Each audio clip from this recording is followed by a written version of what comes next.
Welcome to the Gay Buddhist Forum, where teachers from all schools of Buddhism offer their perspectives on the Dharma and its application in modern times, especially for LGBTQI audiences.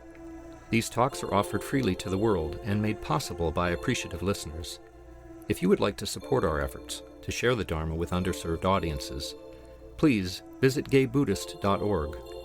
There you can donate, find a list of upcoming speakers, or enjoy many hundreds of these recorded talks dating back to 1996. My name is Diana Elrod, and I've been practicing Nichiren Buddhism for almost 10 years. And I don't know, many of you I know from previous experiences of coming here, who has never heard me say anything about Nichiren Buddhism or know anything about Nichiren Buddhism? Raise your hand. Raise your hand because you're sure. Nichiren Buddhism was founded in 13th century Japan by a guy named Nichiren Daishonin. Daishonin is an honorific title. And Nichiren was a Buddhist monk, and he practiced he studied a variety of forms of Buddhism, and ultimately hit upon, in his own awakening, the concept that the title of the Lotus Sutra was actually contained the meaning or essence of the Lotus Sutra, which is Myoho Renge Kyo. And as part of this practice of repeating Nam, which is an honorific title, from Namu, which is Sanskrit, to Myoho Renge Kyo, Nam Myoho Renge Kyo, that basically the average person, the common person, could attain enlightenment. I can't really go into a lot of detail because it's far more complicated than me simply saying that. But essentially what he took as what he felt as the most important doctrine was the Lotus Sutra's two teachings. One, that the Buddha actually was not enlightened under the Bodhi tree, that actually that enlightenment occurred countless eons ago, that life is eternal, basically, and that therefore the process of enlightenment is a process of awakening. And the second aspect of this is that the Lotus Sutra specifically mentioned that all people, all living beings, in fact, had the Buddha nature, or were capable of becoming enlightened or awakening to what was already inside. And this was pretty radical, because women were basically considered in many respects worse than animals in terms of the ability to become enlightened. Other forms of Buddhism, which I'm sure you are probably aware, a long time ago said basically you couldn't become enlightened unless you were reborn as a man. So this was a very shockingly progressive and almost considered heresy in 13th century Japan, that he would say he would devote his life to the happiness of women, and spread this teaching from the Lotus Sutra. And in fact, he was persecuted at great length because of his views. And I wanted to start off today by saying how much I appreciate the ability to come here and talk to this group, and specifically really has given me the opportunity to sort of really work on trying to hone more clearly what Nichiren Buddhism is about. Because it's one thing to say, well, it's chanting Nam Myoho Renge Kyo, and it's another thing to say what that actually means. And I wanted to share with you because I feel like you folks are probably as much of an influence in this happening as I was. I decided that I really wanted to understand sort of the breadth of Buddhist teachings and understand, therefore, my own practice within that. And I was accepted in the end of January to the PhD program in Buddhism at California Institute of Integral Studies. So I appreciate very much this opportunity, because I feel like you really have asked so many good questions that I have been totally unable to answer. I was like, oh my God, I don't know anything. So this has been really quite a great experience. One of the essential things that Nichiren took from from all the studies that he did was Tiantai was a philosophy in China that was brought to Japan in, 6th or 7th century, something like that, of this era. And Tiantai Buddhism which in Japan is called Tendai, which is their pronunciation of it. Tiantai Buddhism, one of the most important things, there were two kind of fundamental things that Tiantai Buddhism brought to the table, if you will, about Buddhism was, one is that this is a Buddhism is really about cause, not an effect, and that there were other forms of Buddhism that tried to ignore cause and effect because it created karma, but essentially what Tiantai said was that at any moment there are what he called 3,000 realms in a single moment, which means that at any moment in life has a potential to manifest the broadest range of experience, of goodness, of badness, of everything, and that so fundamentally the efforts that we make on a daily basis, on a moment-to-moment basis, are the causes that create good fortune from a Buddhist perspective, or negative. And that life is really a struggle to manifest more positive than negative. But that they coexist from hell through hell, hunger, animality, through the 10 worlds times 3 times this, to get 3,000. That was one teaching. And the second part was that the Lotus Sutra, Tiantai spent a lot of time kind of categorizing the different sutras that were written. And I'm sure you all know that very few of the, actually, there's a big question of whether any sutra was ever written by the Buddha, Shakyamuni Buddha himself. There's later additions to the canon. But that Tiantai thought in his systemizing of how sutras, what they teach and where they fit into the sort of understanding of Shakyamuni Buddha's teachings, Tiantai said the Lotus Sutra was supreme, and he spent a lot of his life, Chi was the guy's name, but everybody also refers to him as Tiantai, spent a lot of his life trying to say that the Lotus Sutra was it. This was encapsulation of really the essence of Shakyamuni Buddha's teaching. And that is the other aspect of Nichiren's Buddhism that took directed from Tiantai Buddhism. So that's sort of kind of the foundation of this practice.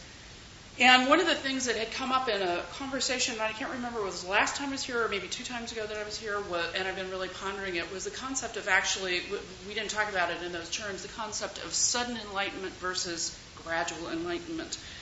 And first it's important to say from a Nichiren Buddhist perspective what we feel enlightenment is.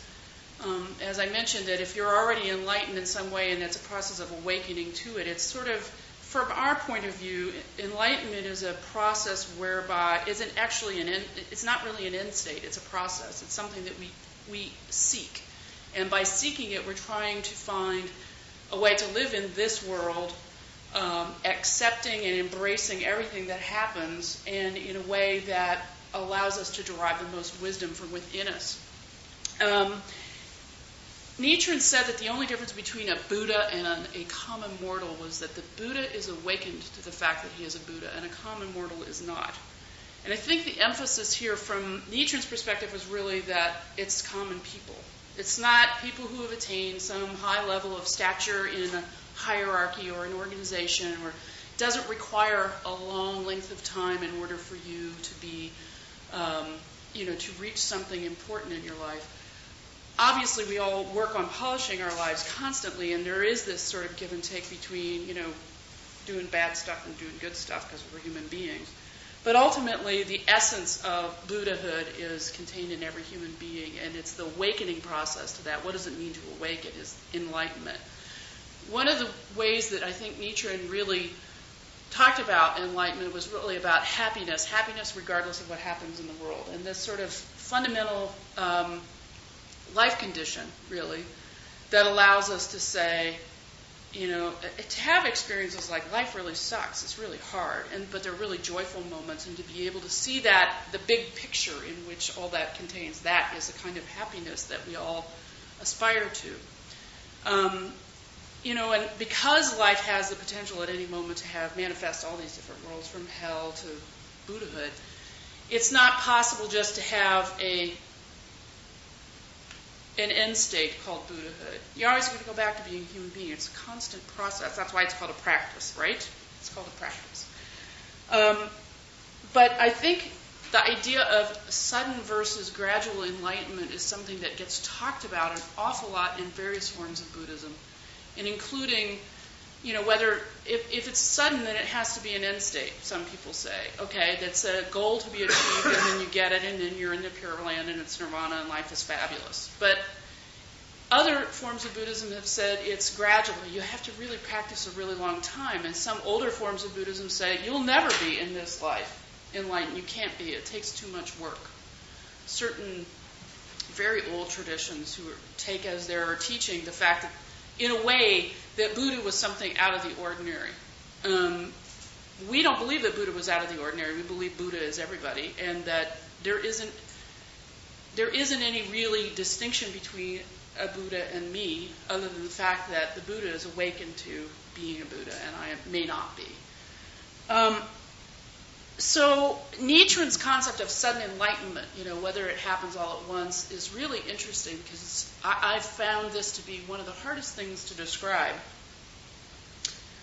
Because if you believe that you have existed, your spirit, your life force, your determination, there is some aspect of you that has continued throughout time, which we would call Buddha nature, then you have everything that you have done from countless eons ago to this moment now has an impact on where you are now. So there is this sort of thought that in Nichiren Buddhism that you have spent a long time to get to here now, that it wasn't just you woke up this morning and there you were. But at the same time, the realizations that you may get when you chant are the sudden aspect of it. So it's kind of both sudden and gradual. Gradual because you are put in a place now, and we feel from a Nichiren perspective that we made a vow to be here now in these circumstances in order to actualize this Buddha nature within us. And that means as the person, I can't see out of my glasses because they're filthy, and that means as a person as I am, as a lesbian, as a person who's 6'2", as a person who is angry a lot, as a person who, all these states do not negate my Buddhahood and in fact are key components of it. Which we believe, that enlightenment is the activation of yourself as you truly are. It's not separate from here and the now. The transient is important. It was a commitment I made, who knows how many eons ago, to come here now and be this person so that I can overcome obstacles in my life and help others do the same. And I think that's the other key component about this Buddhism that, from my personal experience, I'm not going to say this is from any other person's experience, I always felt that other forms of Buddhism that I practiced, which I did not have this sort of outward expansive, see the world as part of my life. It was a practice for myself only. And I feel so grateful that this practice of Nichiren Buddhism is practice for myself and for others. A lot of coming to meetings like this or having meetings with other people who practice Nichiren Buddhism is really an effort to share what I've learned and how I'm growing and so forth. And that, I think, is also important. Nichiren, I have this handout that I gave to you. It's called The Sudden, quote-unquote, because it's not really, Sudden Enlightenment of Nam-myoho Renge Kyo. And I just wanted to quickly share with you what's in it. So if you wanted to take a copy, you may, or not. The first article in here is an article, we have the collected writings of Nichiren Daishonin from 13th century Japan, which is pretty amazing that we're able to talk about what he actually said.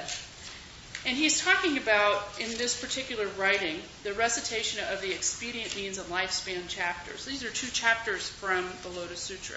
That's part of our practice. We recite portions of them. And I'll talk a little bit more about that. This gives the background and some notes. Very interesting. The next concept, or a thing that's in here, is aspiration for Buddhahood. And there's some really interesting stuff in here about the determination or the desire or the aspiration for achieving something and how fundamental that is to enlightenment from a Nichiren perspective. The next is an article by a dear friend who just came out. This article was an experience about how he's a gay man living in Chicago, and I met him a couple of years ago, and his life condition is incredibly high, and he has enormous obstacles. This guy has gone through hell, And this was a really great experience about how he redetermined to overcome his obstacles and his suffering. And the change in his life has been dramatic.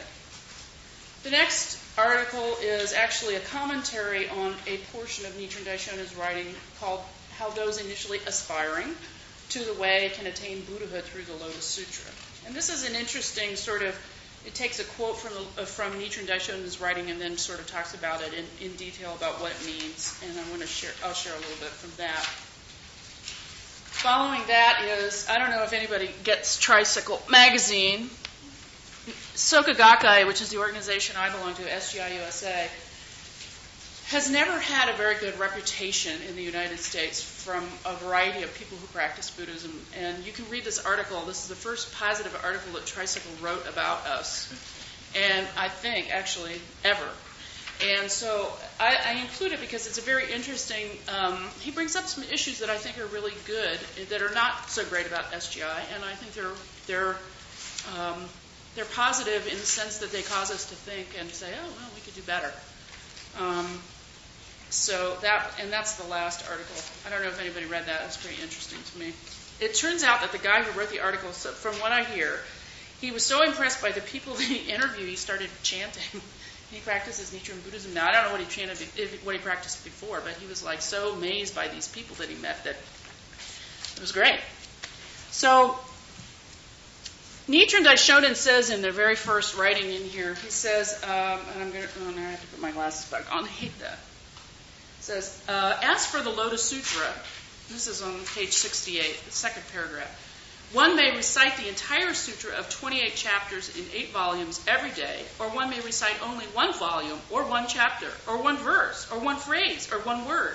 Or one may simply chant the Daimoku, Daimoku means title, Nam Myoho Renge Kyo, only once a day, or chant it only once in the course of a lifetime, or hear someone else chant it only once in a lifetime, and rejoice in the hearing, or rejoice in hearing the voice of someone else rejoice in the hearing, and so on in this manner to the 50th hearer. He's saying, basically, here and in other places, you can chant Nam Myoho Renge Kyo once or think of somebody who did and attain enlightenment. And so we had a great discussion in my district meeting, neighborhood meeting. We have neighborhood meetings once a month, and I'm the district leader of Castro District. And we had a great conversation, and I wanted to share some of these ideas about can you really chant Nam Myoho Renge Kyo once and attain enlightenment? And the answer is yes and no. Of course, it's Buddhism. I think that the idea of what Nichiren was trying to get at, and I think that is common to a lot of people who practice Buddhism, of any kind of Buddhism, is the desire to change something.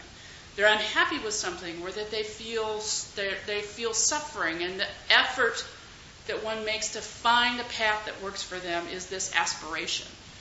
And what Nichiren was saying is that somebody who says, I'm going to chant Nam Myoho Renge Kyo once, they have that desire. And that, I think, is fundamental to the idea of enlightenment. And I think that probably crosses all boundaries of all forms of Buddhism. This sort of internal desire to find a path, to seek something that will allow us to either not suffer or to change, in Nichiren's views, change suffering, change poison into medicine, make it work for us, make it something positive, learn from the experience and grow.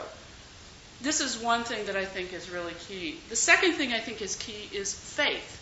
And by faith we mean, in Nichiren Buddhism, faith that Myoho Renge Kyo as a law of how the universe works, the fundamental manifestation of the entire world and how it works, is the essence of everything about life.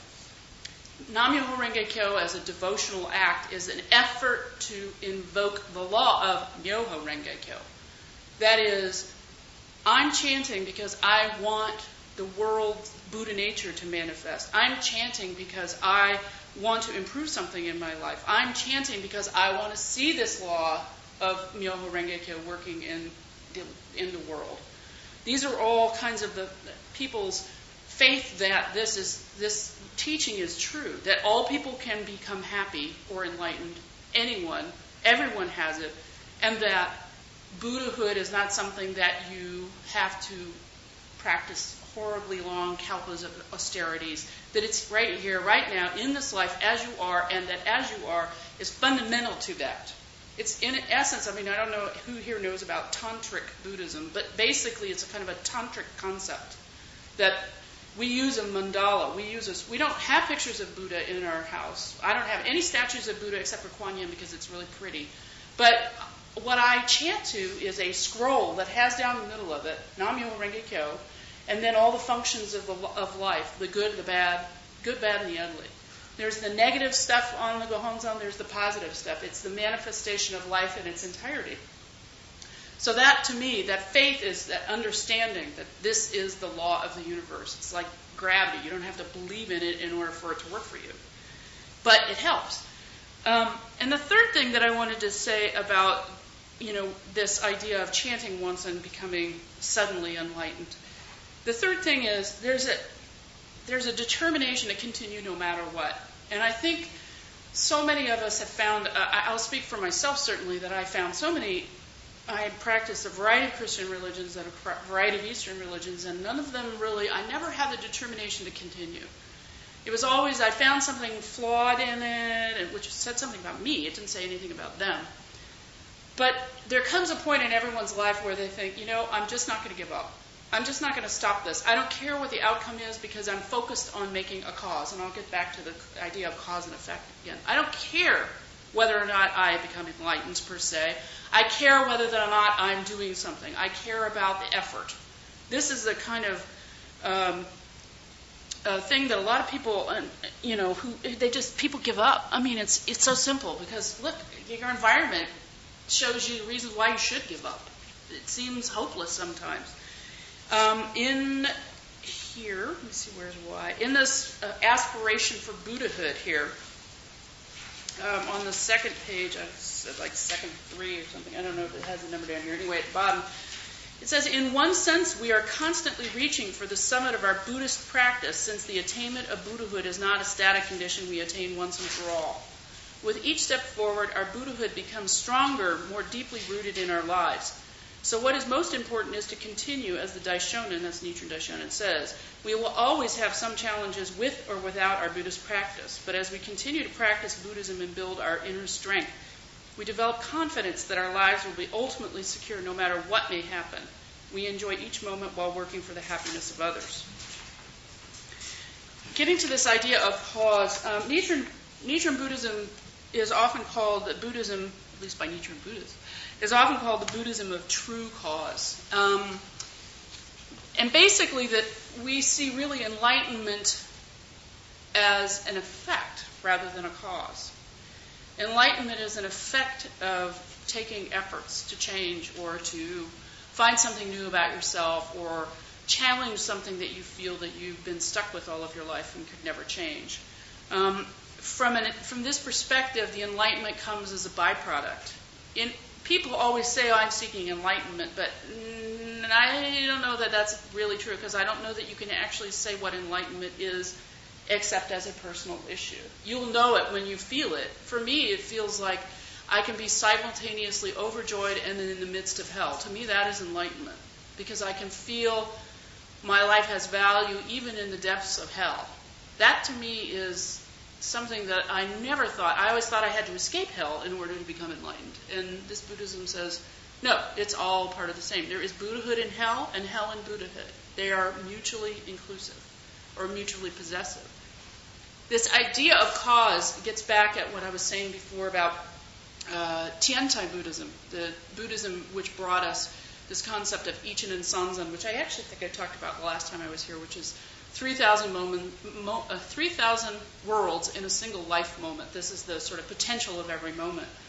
So if what's most important is making causes, it requires, I think, a kind of awareness or consciousness that each action that I'm taking is building something different. It's not waiting for the benefit of feeling quote-unquote enlightened, but it comes from taking action. It comes from taking actions for myself, improving myself, going back to school in my case, which I never thought I would do. I have a master's degree in urban planning. Who would have thought 25 years ago that I would be here now? I wouldn't have. And it also means taking action for others, is helping other people, dialoguing with people is such an important cause. And it's so seemingly stupid by many people's standards that dialogue means anything. but it's an incredible cause for how the future will look by this moment now. The last thing I wanted to share was a quote that's in here also, and then I want to open it up for questions or discussion. I'd love to hear what people practice Buddhism for. What do they feel they're getting out of their Buddhist practice? It's always interesting to hear what people have to say, because the variations are as broad as there are people. The last thing, which is such a beautiful metaphor about chanting, that I thought I'd share this. This is in this Writings of Nichiren Daishonin article, How Those Initially Aspiring to the Way Can Attain Buddhahood Through the Lotus Sutra. And I'm going to read to you the paragraph next to the last paragraph. It just starts on the first page. When we revere Myoho Renge Kyo, inherent in our own life as the object of devotion, the Buddha nature within us is summoned forth and manifested by our chanting of Nam Myoho Renge Kyo. This is what is meant by Buddha. To illustrate, when a caged bird sings, birds who are flying in the sky are thereby summoned and gather around. And when the birds flying in the sky gather around, the bird in the cage strives to get out. When with our mouths we chant the mystic law, our Buddha nature being summoned will invariably emerge. The Buddha nature of Brahma and Chakra being called will protect us, and the Buddha nature of the Buddhas and Bodhisattvas being summoned will rejoice.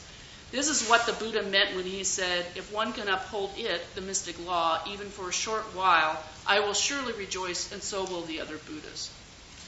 This concept of, may not really even know why you're chanting. You just chant. You're calling forth the energy of the universe, the positivity of the universe, the functions of the universe, the Buddha nature of everything towards us. And seeing that makes us aspire for more. So with that, I'd be happy to answer questions, or I'd love to hear people's experience about why they practice Buddhism, what they feel, if they have questions about this kind of Buddhism. I open the floor. Okay, we can all go home. Anybody? Sure. Is this a form of Zen? No, it is not. Zen, from my understanding, is really quite... most forms of Buddhism take as their sort of foundation some aspect of the original teaching. And of course, all forms of Buddhism say they encompass all other forms of Buddhism, and we're no exception. I'm studying Zen from the Chinese Zen, which may be a little different. I practiced Soto Zen, which is sitting meditation.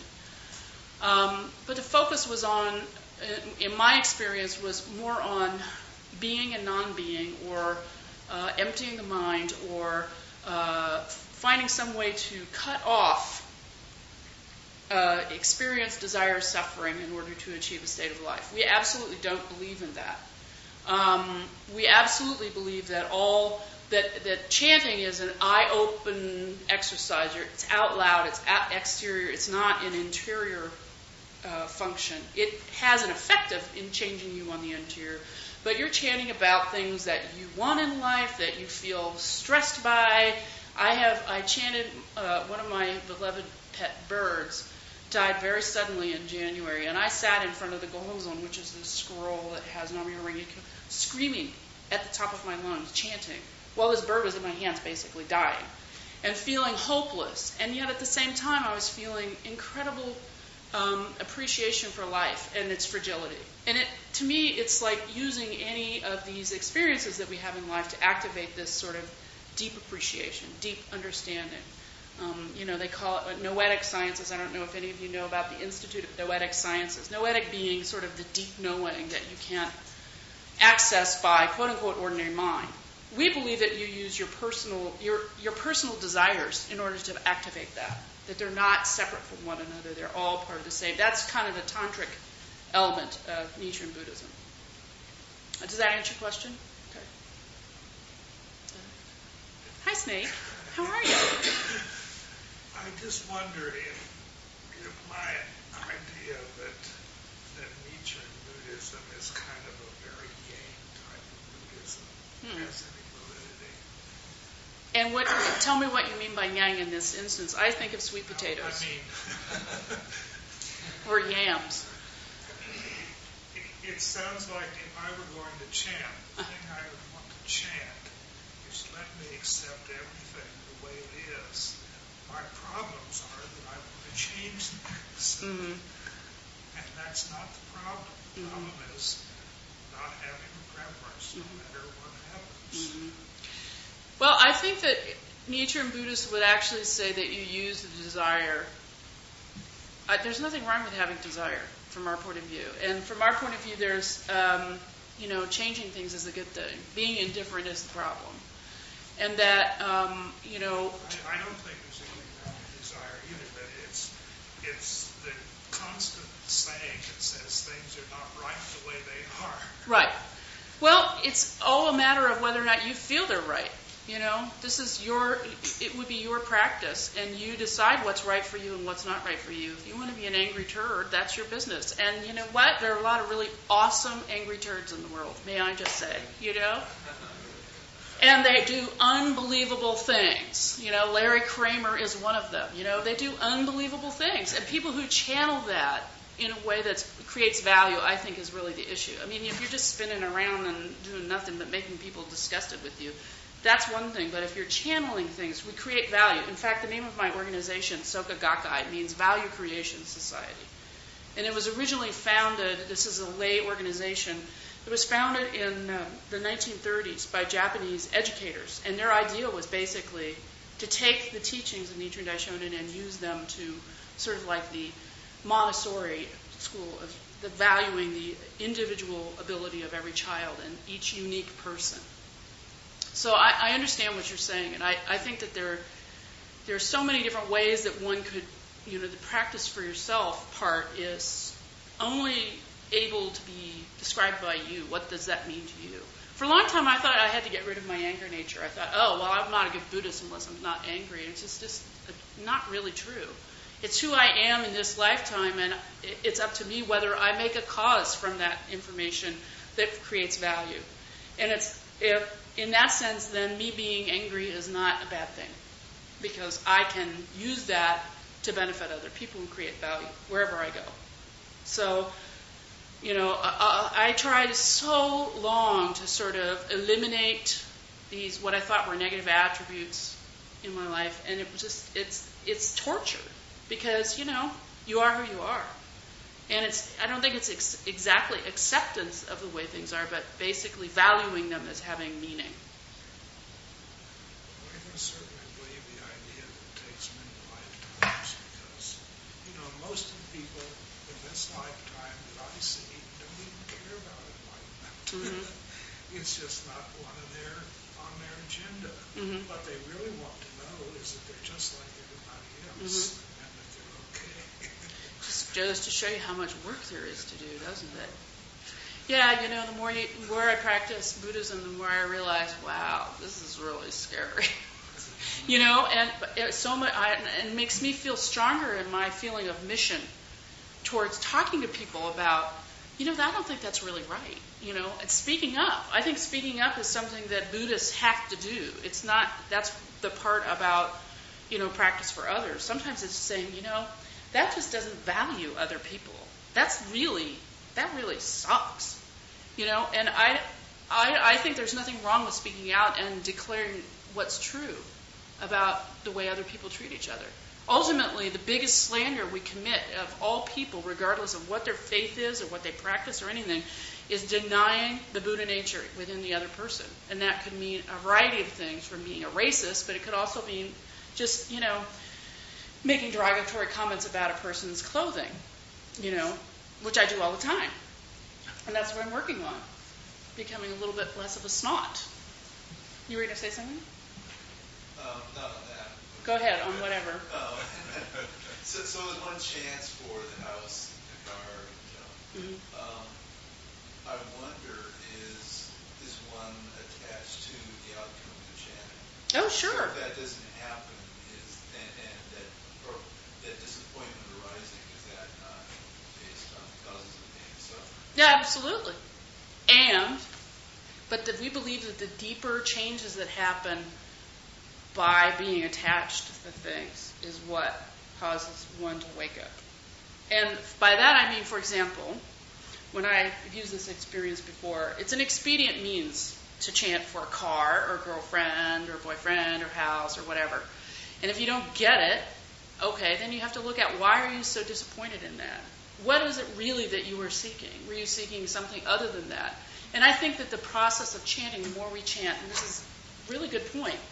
When I first started chanting, my partner said, okay, you can chant for anything you want. And I said, I want to own a house in Castro, and I don't want to pay a lot of money for it. This is 1994 or something. It's kind of at the peak of everything.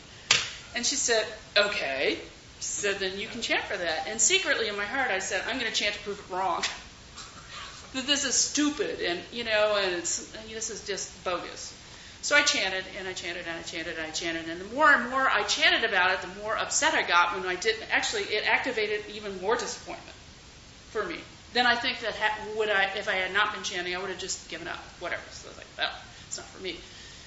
And at the end of the process, a year later or whatever it was, we actually got the exact house that we wanted for the amount we wanted to pay. And I told everybody my great benefit from practicing was that I got this house. So I wasn't disappointed. But then it was 2 years after that of continuing to chant that I realized actually that wasn't my benefit at all. Actually, that could be taken away in an instant. The benefit was the belief that I didn't have a right to have things in my life because I didn't feel worthy, and not giving up. I had always given up everything that I ever wanted. I was a musician, I gave it up. I was a writer, I was going to write about architectural history, I gave that up. And I did it because I was afraid that I would be disappointed. I was afraid of being disappointed. The disappointment itself was sort of neither here nor there. But my own personal thing was I gave up everything because I thought I would be disappointed. That to me is a bigger crime than simply not getting something. And so I really, through this practice, I've been able to really develop parts of my life that I thought would never change. And that was one of them, was that I always gave up. And now I'm determined to see things through, and I don't give up anymore. So you're right. You're right, and it's people get very disappointed when they don't get what they chant for. But the process has this other sort of insidious aspect that comes up, this sort of strengthening the real part of your life, that your heart, your determination, your faith, and your ability to see inside yourself to see how you really work. And I don't think I could never trade that for anything in the world. That ability to be able to see something about myself that for years therapy never showed me. Does that answer your question? It does. I'll follow on a bit more. It appears then that it is more singularly focused on the individual, your individual value skin, as opposed to Buddhist prayer that includes you and all other sentient existence. And the idea of praying for end of pain, suffering for all sentient beings, me included, of course, but not specific. Well, actually both, because I think that what brings somebody to seek something is oftentimes the most common thing, like seeking a girlfriend or a car or something. A lot of people come to chanting because they're unhappy with something that they don't have. I mean, this sort of attainment of stuff.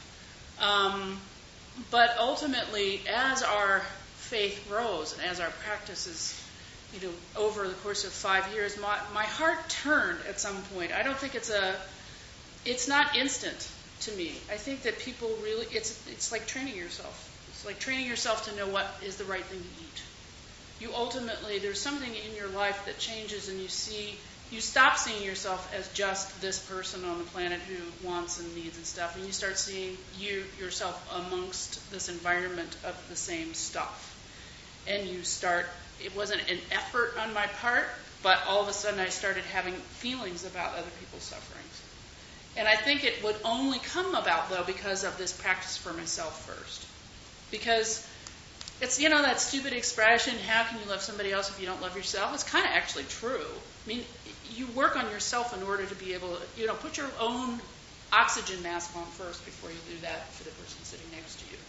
Because you're not going to be effective in helping other people overcome their issues unless you yourself are figuring out how to do it. Actually, we every day, one of our prayers every day that we do both in the morning and evening is I pray for peace throughout the world and the happiness of all humanity. I mean, it's a very fundamental. It's the very last prayer that we do. The peace and happiness of all humanity. It's actually changed. This is the old version of the prayers. The new version of the prayer says, all beings. Yeah. Because we don't see ourselves as, the conquering cowboys of the West. Or we're trying not to anyway. Other questions? Yes, dear. I would love to know that there was a CD with the chant on it. There is, actually. Okay, because I'm just not disciplined into doing it, and so doing it on my own would be extremely hard. And I don't know. There is one. I can get it copied for people who would like a copy of it. Okay, It's really great.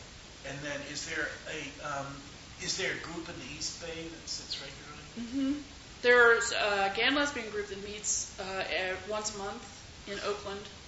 There's a community center, which is people of gay, straight, whoever, black, white, everybody. It's very diverse. That meets on the border of Albany and El Cerrito. I think doesn't El Cerrito have the? Yeah. Yeah. Anyway, it's on San Pablo, sort of right on the cusp between the two. And if you want to give me, I can send you guys some information about that. There's also a community center in Santa Rosa, one in San Jose. There's the main one here in San Francisco.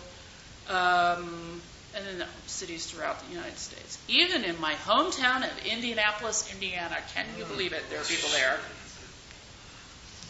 Who would have known? Other people have questions or thoughts. Yes. Hi, I'm Bill.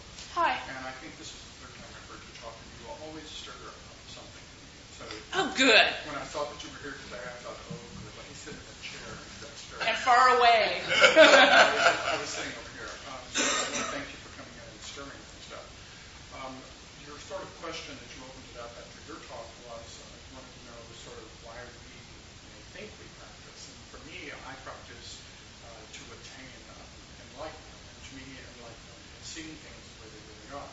So hearing you tell the story a moment ago when George and answered his question about chanting for the house, but then what you realized you were really chanting was perhaps seeing that what was really going on was you were trying to work through your feelings of not being good enough or not being worthy or being insecure or afraid. So Right. A couple of things. First of all, you said something, I think, I heard you say that when you're feeling enlightened, you feel a certain, you can be really angry that you da-da-da-da-da-da-da. I don't think I've ever heard anyone quite say that they feel enlightened. So I'd like to follow up on that just a little, but I also want to say that since you stirred me up to think, okay, what is this for me, to see things as they really are, then I've had those moments too where I've gotten past I'm chanting for the house, I'm chanting for the car, I'm chanting for the boyfriend, I'm really chanting for something else. And so I've had those little moments. So I'm enlightened. Okay. Nichiren says at the moment at which you, no matter what you believe in the teaching, that all people are inherently equal, and that, including women, which is important to me, and that this Buddha nature exists in everything. When you feel it in your heart, like I get it, it's a kind of an I get it feeling. It surpasses every other kind of knowing that there is. I say that I feel enlightened because it's not really possible to express what that is. But the closest that I can say is the hairs go up on the back of my neck.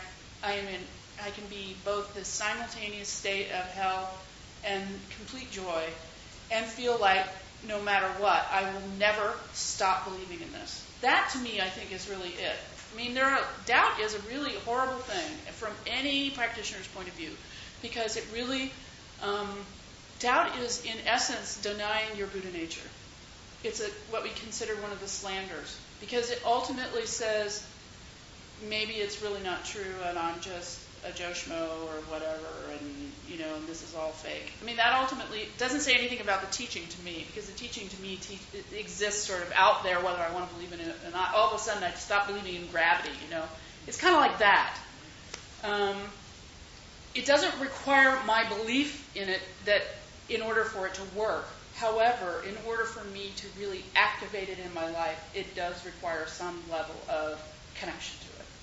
A lot of people will talk about having a reverse connection to the mystic law, which is to be basically people who slander it in some way, say, "Oh, this is bullshit. You know, Namyo Renge-kyo is bullshit, whatever."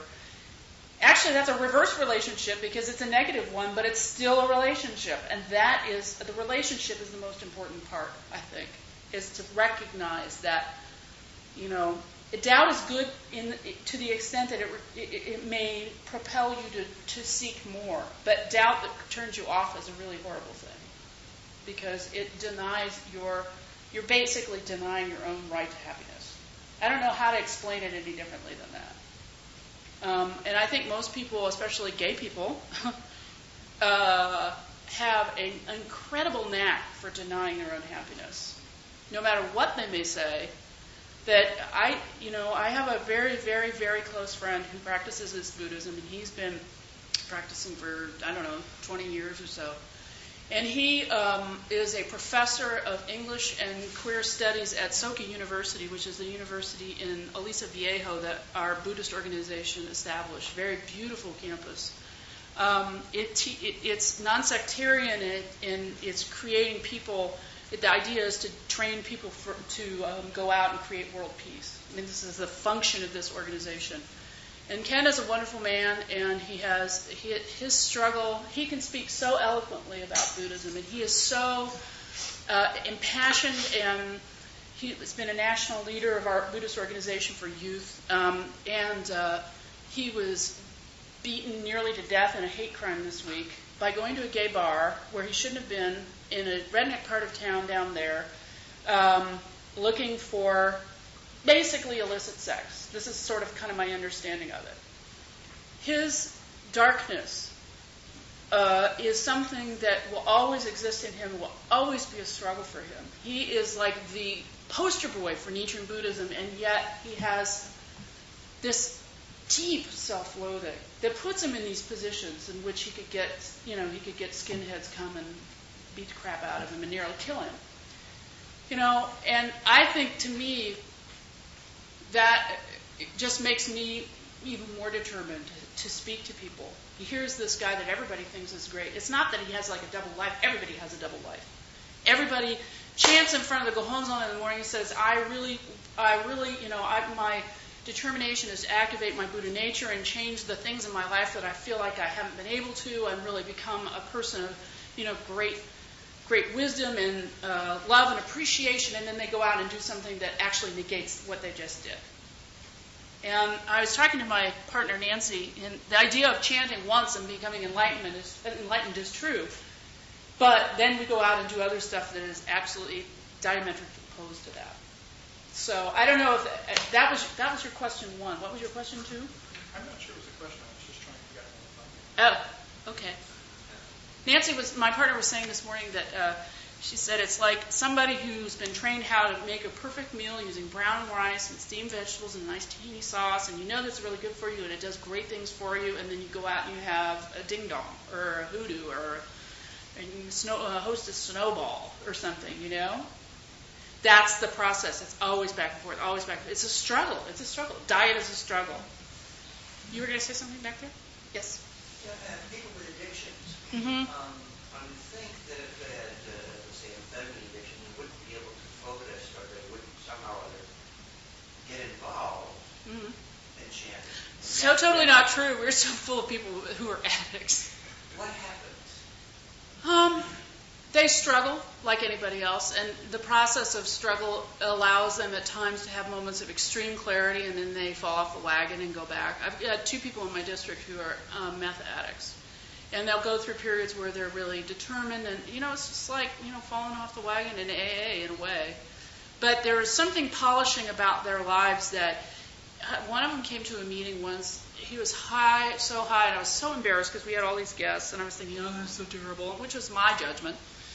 And a lot of people were upset, but he said some of the most profound things I've ever heard come out of a person, and it came from a feeling of desperation. And desperation is such a wonderful thing in Buddhism because you can use it. And desperation is you're partly despairing and you're partly driving to change it. And there's nothing that can be, you can't, you can't replace that desire to change with anything. A person who's hopeless won't come to a Buddhist meeting. A person who wants to do something different will. So it's a challenge. It pushes my buttons of what's a nice and tidy meeting and how people should act, and my little control freakish nature comes out. But you said meeting. Yeah. We meet in my house once a month, actually twice a month, and then there are meetings all over the city and various other activities. Like this afternoon is a gay and lesbian meeting over at the Culture Center, which I'm in charge of. We're going to talk about the same thing, just because. But it sounds like during the meeting, it isn't just chanting. There's No. Also, people We chant for 20 minutes or so, and then we have a discussion meeting, maybe about the writings of Nichiren Daishonin. Maybe we have somebody read something that sounded pretty darn Buddhist to them, and a lot of what we have are people giving experience about how they use their practice to overcome something. It's kind of like testifying in a way. Well, it makes you think of like an AA meeting. It is. Instead of 12 steps, we've got this. Right. It's an interesting analogy, yeah. Although we never feel like we're powerless over anything. I actually think chanting would be good for addiction recovery because a silent sit is really hard to achieve with someone who's, especially crystal weak, in the constant state of agitation. And the chanting is at least a way of channeling the energy and focusing the energy, and it might be a lot more amenable to somebody to do that. I actually think it would be very difficult to tell a person who's just come out of a treatment center, okay, now go and sit silently every day. I think it would be tough, It is the 11th step. So Yes, but chanting meditation, I agree. it doesn't say silent meditation. So because you don't think, you just do this. It's very active. It's very active, and it really appealed to me for that reason. Yeah. My name's Bill. Hi, Bill. Thank you so much. Are you the only Bill here? Usually we have multiple Peters and Bills and George, I think. Haven't we? No? Pauls. Oh, yeah. Okay, yeah. Okay, Bill. Okay, Bill. B. Okay.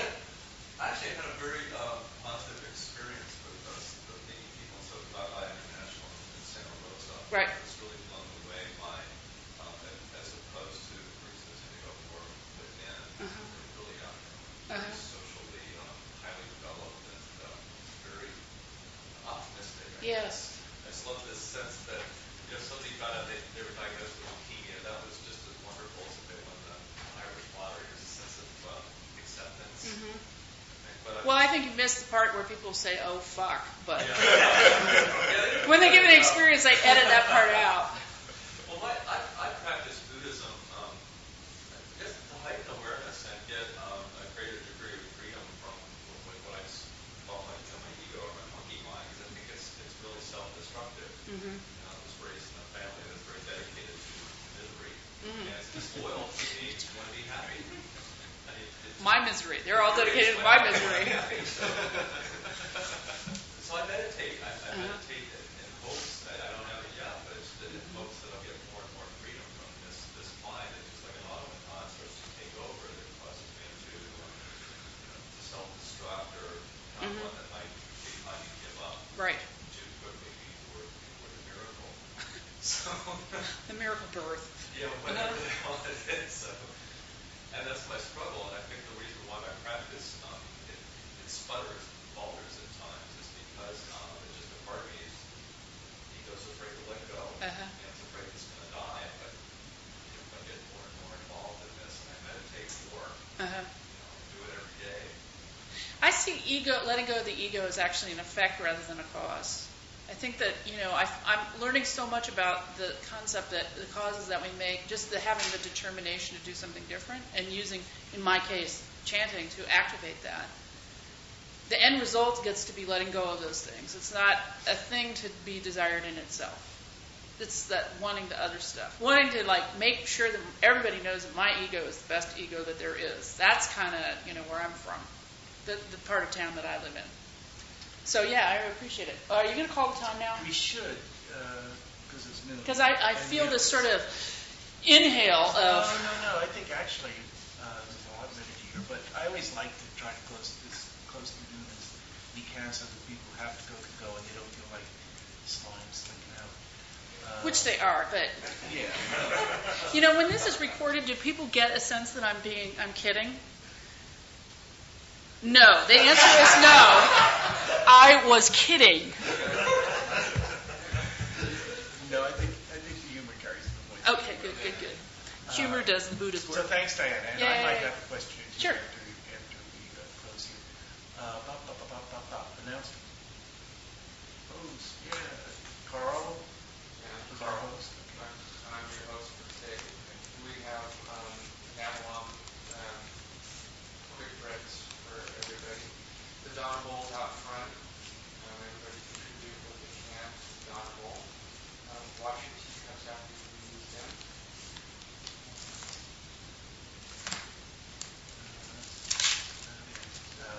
We ask for $5 if you can, more if you can, less if you can't for the Donna Bowl. A reminder that thoughts are available on the internet at the GBF website. I'm getting a new computer. I keep emailing George. How do I download this? GameWorks.org. We've started a little reading group with Roger Corliss, and we're meeting once a month. The next one's on March 6th, on Wednesday evenings at Bob's house. We've been reading his book, Vision of Buddha, and we're going to try to read the first 2 chapters next time. It's a circular written book, so you can read the chapters any way you want. If anyone is interested in getting them, Roger gave me a couple copies to make available at a discount price, and I can give you more details if you're interested in a little study and talk group. It's been pretty low-key and friendly. I just want to thank people who've given to United Way. We got a nice check this week. Thank people who give to Community Thrift, because we've got those too. When you go to community group, you have to tell them. How do they know to give it to the Hebrew Scholarship and Community Thrift? I mean, how does that work? Because you tell them. Well, you tell them, okay.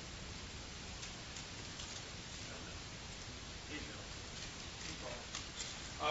2 weeks from this weekend, not next weekend, but following weekend, Saturday and Sunday, it's a week-long weekend retreat with the Ring of Ice Bank and Barry Colby at the Spirit Rock.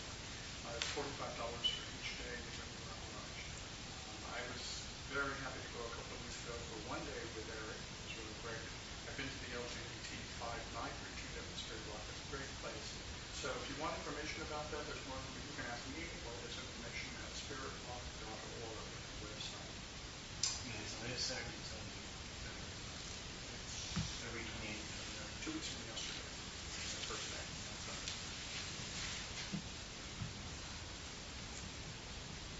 Okay. Do you want to leave us in a closing benediction, or something? Why don't you read something? Okay, let's do something different. We're doing a circle now.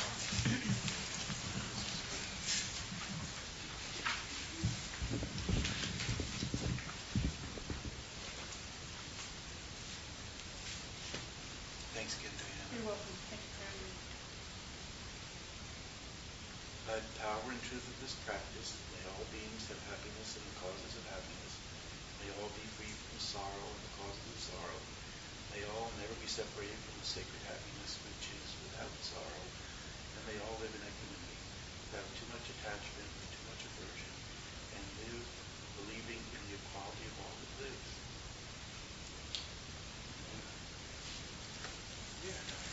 Now, I usually said without too much attachment. So What does that mean? Well, it means a little is allowed. Yeah, a little is allowed. A little goes a long way. here's that extra. Thank you for listening to the Gay Buddhist Forum. If you would like to hear several new talks per month and be notified of upcoming speakers so you can participate live, please subscribe to this podcast, like us on Facebook, and join our mailing list by visiting gaybuddhist.org.